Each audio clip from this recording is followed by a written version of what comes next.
empezar a grabar esta sesión y voy a ir compartiendo aquí poco a poco. Ok, bien. Cualquier comentario lo pueden ir haciendo, profesores ilustres. Y voy a ir pasando. Estoy disminuyendo aquí mi cámara para que no. Bien, sale pues. Vamos con el profesor ya de la cuarta sesión. Bien, ¿quién es el profesor José Jimeno Sacristán? Sin duda alguna, recuerden que uno de los auges de lo que fue el siglo XX en épocas de la didáctica es que se fue generando precisamente una reflexión de qué podemos hacer con base a la educación, con base a la forma de el aspecto de la escuela. Aquí es importante mencionar, profesores ilustres, que aquí se da una división, un divorcio, como si fuera la política o el concepto de la parte de la sociedad, se da un divorcio. ¿Por qué? Porque se habla precisamente de dos aspectos distintos. En lo que es precisamente la escuela es algo distinto y la educación. A veces van de la mano y a veces no. Ahorita hemos perdido la escuela, en efecto, la hemos perdido, pero la educación no, la educación sigue, claro que sí, por supuesto que se está llevando a cabo. Hay matices, hay dificultades, sin duda alguna, pero no debemos de perder de vista esa perspectiva de la propia educación. Por eso es importante no mezclar, porque a veces se puede decir, es que la escuela la hemos perdido. Tiene razón.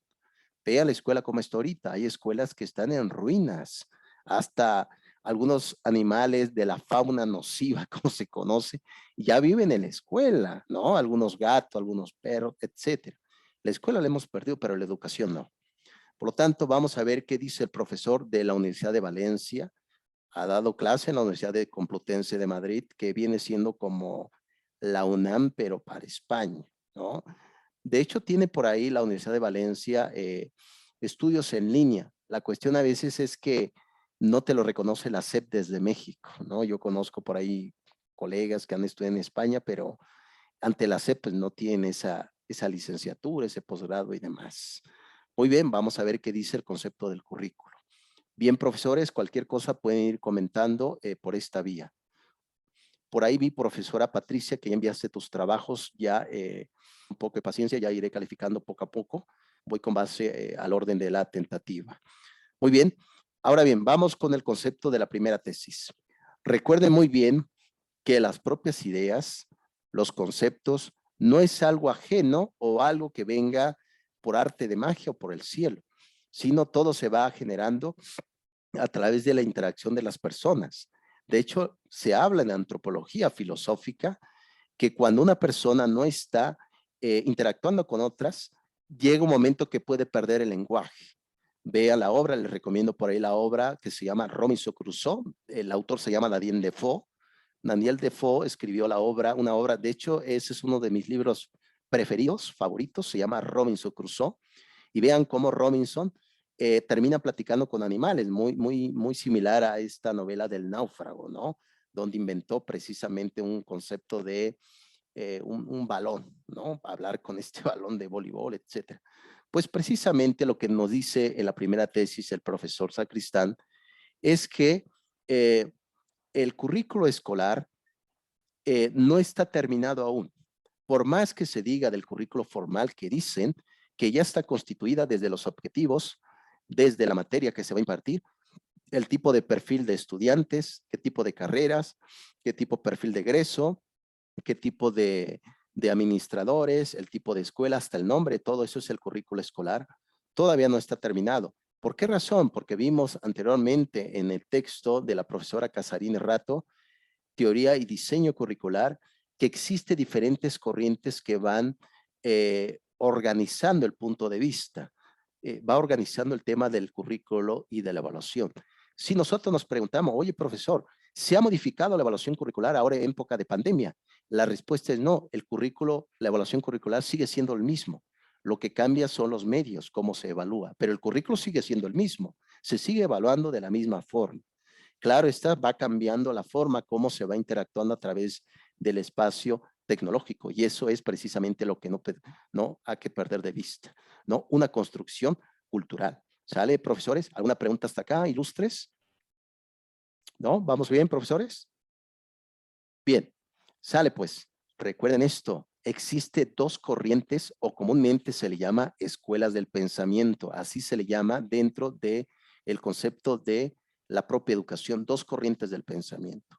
Por un lado está la corriente del empirismo, que dice que todas las sensaciones, los sentidos, las emociones, la interacción entre los propios estudiantes y los docentes son la fuente del aprendizaje. Esa es una de las escuelas del pensamiento, son las fuentes del aprendizaje. ¿Quiénes son los autores ilustres de esa época? Está John Locke, el inglés, con su tratado sobre la naturaleza humana. Está también Aristóteles con su tratado de la metafísica. Está también un concepto también de un escocés, que ya lo platicamos por acá, David Hume, sobre su tratado del entendimiento humano. Y está también algunos constructos, por ejemplo, Piaget, que fue uno de los constructores de la epistemología genética. Todo proviene de la experiencia. Esa es la primera escuela del conocimiento. Por otro lado está la segunda escuela del pensamiento, que es el racionalista. ¿Qué significa esto de la otra escuela del pensamiento? Que dice que el conocimiento de la persona, del sujeto, es algo que ya está construida desde el nacimiento. No hay cambios, dice el racionalismo. Por lo tanto, lo que hace el niño cuando va a la escuela se va a empapar solamente de contenidos curriculares sin generar cambios en él, porque el cambio ya está hecho. Es decir, ya no cambia. Muy distinto al empirismo, que siempre se va transformando. Aquí el error que puede caer el currículo escolar es que si nos basamos nada más en este paradigma empírico, es que se va a basar nada más la evaluación curricular en el proceso. ¿Qué significa esto? En cambiar los contenidos de los libros, en cambiar el tipo de materias, en cambiar la forma que se va a dar clases, sin enfocarse en el aspecto un poco más racional del alumno, es decir, qué piensa el alumno, que ahora qué quiere aprender, cómo quiere llevar a cabo. Ese es uno de los riesgos que actualmente, por lo que yo estaba leyendo de la SEP, se está cayendo en el peligro. Ahorita la SEP le preocupa mucho modificar la información de los libros de texto gratuito. No sé si yo vieron ustedes por ahí la historia de México en la resistencia indígena, que acaban de sacar, un libro como de 500, 600 páginas, donde ya se quita la palabra de competencia, porque acuérdense que la palabra competencia supuestamente viene del neoliberalismo. Se quita también el concepto de gestión, se quita también el proceso, el concepto también de lo que se va a llamar el currículo constructivista o conductual. Por lo tanto, ese es el riesgo, profesores. ¿A qué voy con todo esto? ¿Y qué nos dice Sacristán? Que dentro de una evaluación curricular no hay que fijarse en la materia. Por ejemplo, si el alumno dice, bueno, profesor, híjole, el alumno tal no me entregó tareas, eso es la materia. No me entregó tareas, pero ha participado en clases, ha estado muy dispuesto, pero no me entregó tareas. Si yo oprimo este tipo de concepto de escuela, de paradigmas empiristas, lo voy a reprobar. A eso va de la mano con la evaluación sumativa. Recuerden esto, esta es la escuela precisamente del empirismo por la materia. Pero si nos vamos con la otra escuela del racionalista, dice, bueno, hay cosas que el alumno no hizo, pero ha hecho bien de manera totalmente racional en algunos puntos, lo voy a pasar. Por lo tanto, lo que nos quiere decir esto es que, profesores, no se case con una escuela del pensamiento. Hay que tener las dos vertientes en el concepto de la evaluación curricular. Vayan pensando, ya les voy a dejar en plataforma que ustedes me tienen que hacer una propuesta de evaluación curricular. Vayan pensando desde la introducción de cómo se va a ir desarrollando, dónde lo quieren enfocar y qué tipo de paradigma lo van a hacer. Recuerden que hay 3 tipos de paradigmas en evaluación curricular. El concepto de la evaluación cuantitativa, que viene desde el positivismo, del socialismo utópico de Saint-Simon, del propio Augusto Comte y del concepto de Feuerbach. Se le llama el método cuantitativo basado en estadísticas, donde se miden las variables. ¿Qué son las variables? Propiedades que tiene el objeto. El objeto ¿qué es? El objeto educativo, ¿no? Tareas, cuestionarios, etcétera. Todo eso son variables, ¿no? Ese es uno de los paradigmas. ¿Cuál es el otro paradigma? El paradigma cualitativo de las cualidades. Viene desde las ciencias sociales. ¿Se acuerdan? Ese era un tema que revisamos precisamente dentro de la educación a distancia, que es harina de otro costal. Eso es el nuevo paradigma actualmente. ¿Cómo se va a medir?